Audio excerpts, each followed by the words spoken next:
como cada martes, abrimos nuestra sección del Mundo en Guerra con el analista en seguridad e internacional Bruno Navarro. Hoy hablamos de Ramón Rull, voluntario español, fallecido hace unos días en su lucha contra el ISIS en Siria. Bruno, muy buenas noches. Buenas noches. En primer lugar, ¿quién era Ramón Rull y qué sabemos sobre su muerte en Siria?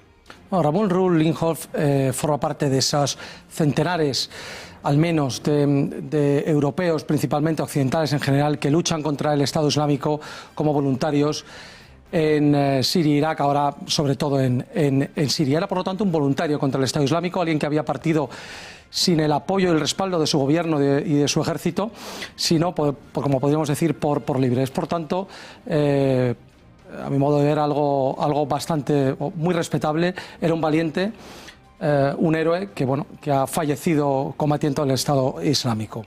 Se había listado a las milicias kurdas de Siria, al YPG, a las unidades de protección popular, que forman parte de ese paraguas que son las SDF, las Fuerzas Democráticas Sirias, que eso no sonará más porque esas SDF son las que apoya la coalición internacional liderada por Estados Unidos en detrimento del ejército de Bashar al-Assad, del ejército sirio, ¿no? Son las dos grandes fuerzas, el ejército sirio y las Fuerzas Democráticas Sirias, que sí es lo que se podía llamar los rebeldes moderados famosos, que nunca aparecen y nunca existen, pues sí que existen en esa parte, que son fundamentalmente liderados por los kurdos. Es allí donde servía Ramón. Era un valenciano que vivía en Madrid, de 55 años, que estas Navidades conoció a algunos voluntarios españoles que estaban aquí en España, habían vuelto temporalmente, y conociéndoles decidió dar ese paso en febrero de presentarse en Siria para luchar contra esa lacra que es el yihadismo.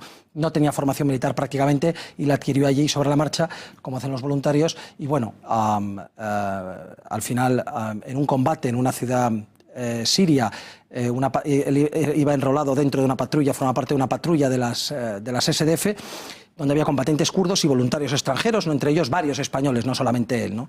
Estaban reconquistando una zona urbana, entraron en un edificio, combatieron contra el Estado Islámico para tomarle. En el momento en que Ramón entraba, los terroristas hicieron estallar un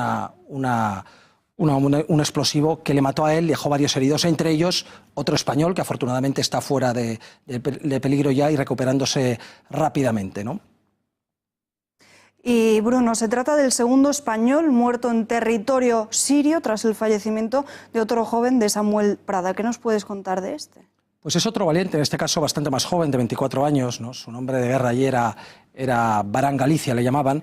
24 años, como digo, luchaba como tirador selecto en las mismas unidades, en las YPG, dentro de las SDF, como hemos dicho, apoyados por la coalición internacional. Y bueno, era un orensano que vivía en Andorra, ¿no?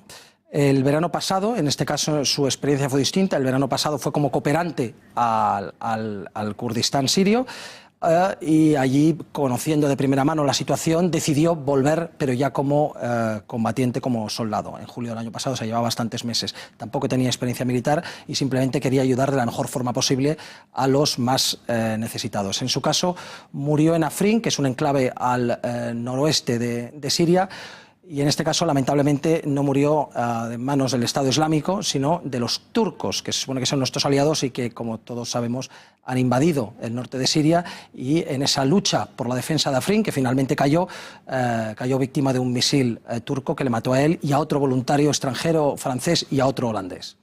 Sabemos que nuestro gobierno no autoriza estas prácticas. ¿Sabemos cuántos españoles hay luchando contra el ISIS en Siria? Bueno, más bien no es que el gobierno no lo autorice, no le gusta, pero no puede evitarlo. No puede evitarlo porque de la misma forma que cualquier ciudadano español se puede alistar a la legión extranjera o a cualquier ejército regular, convencional, que admita extranjeros en su seno, o incluso a milicias amigas, bueno, como es el caso este. ¿Qué es lo que está prohibido? Lo que está prohibido es, desde 2015, con una reforma del Código Penal precisamente orientada al yihadismo, es viajar para unirse a un grupo terrorista. Es decir, si yo viajo para unirme a una milicia terrorista, entonces soy perseguible. Si yo viajo para unirme a una milicia que no es terrorista, incluso como es este caso, apoyada por la coalición internacional, pues no, en principio no hay ningún problema. Otra vez que al gobierno español naturalmente no le guste este tipo de expediciones, ¿no?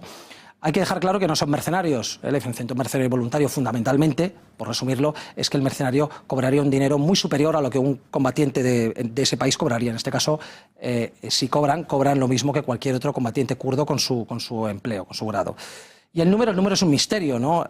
Sabemos que hay cientos extranjeros, quizás más, y sabemos que hay un puñado de españoles, que puede variar desde lo que he dicho, desde un puñado hasta a lo mejor incluso una veintena. Pero las cifras no hay cifras oficiales y se manejan con discreción porque generalmente, bueno, por lo que hemos dicho antes, no es que sea ilegal, pero está ahí en un limbo que, bueno, prefieren mantenerse en el anonimato y no es algo de lo que vayan, digamos, presumiendo que podrían, pero no van diciéndolo de forma muy abierta, salvo como es el caso cuando fallecen.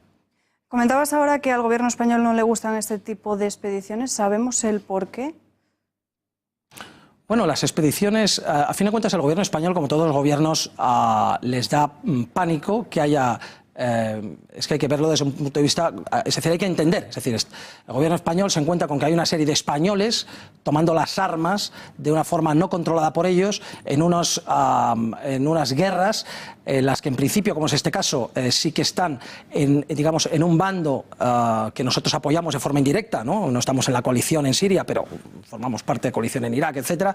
Bueno, se puede entender que forman parte de una coalición amiga, pero no gusta, es decir, el ejército español cuando quiere meter botas en el terreno mete las suyas, entonces no gusta que otros se metan y en un momento dado pueda salir aquello mal de alguna forma, se metan en un problema en el que no deben estar, cambien las alianzas y se encuentren con que esos españoles están atacando intereses españoles. Luego el gobierno español no puede hacer nada, pero desde luego mantiene un control en la medida en la que puede controlar y enterarse, pero hay un cierto disgusto, lógicamente, siempre de este tipo de aventuras que siempre han ocurrido y siempre van a seguir ocurriendo.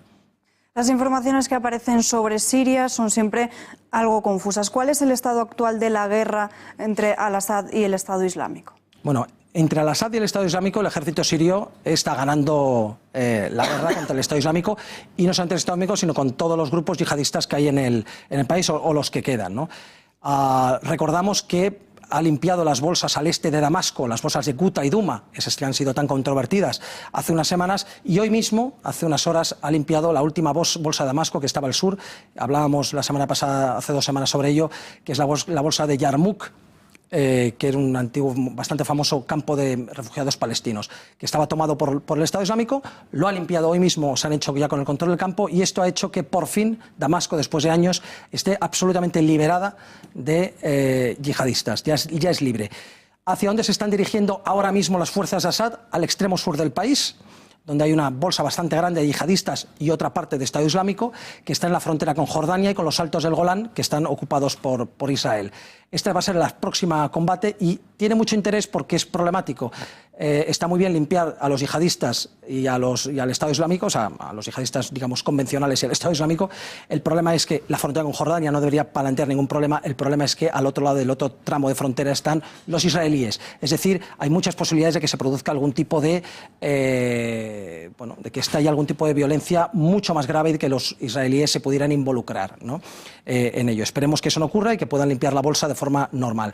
¿Dónde irán después? Quedan tres bolsas solamente, 2 en el desierto, que probablemente lo dejen para el final, y una, la más grande, la de Idlib, donde han ido refugiándose todos los yihadistas que han podido a lo largo del país, de estas victorias del Estado Islámico, del ejército sirio, se han ido al norte del país, al extremo norte, en la bolsa de Idlib, que es muy grande, está muy protegida y en cierta forma protegida también por el ejército turco, por intereses turcos, con lo cual esa va a ser mucho más difícil y no sabemos si va a haber una escalada en la que Turquía se involucre de más y al final nos arrastre un poco o arrastre a todos. Por ahora, como digo, se dirigen al sur a limpiar el resto. ¿Y cuál es el mapa general? El mapa general es una gran parte del país reconquistado por el ejército sirio, que controla la mayoría del país, unas pequeñas bolsas yihadistas, la mayoría en territorio del ejército sirio, o sea, es responsabilidad del ejército sirio limpiarlas, pero como hemos dicho antes, la otra gran fuerza que domina el país son las fuerzas democráticas sirias, que son kurdos principalmente y algunos árabes, moderados, pero avalados por la coalición internacional liderada por Estados Unidos, y por lo tanto, cuando todo esto termine, puede que empiece o no una guerra, algún tipo de enfrentamiento, porque esto habrá que resolverlo de alguna forma entre ellos. Pues Bruno, muchísimas gracias por estar otro día más aquí con nosotros y buenas noches. Buenas noches, gracias a vosotros.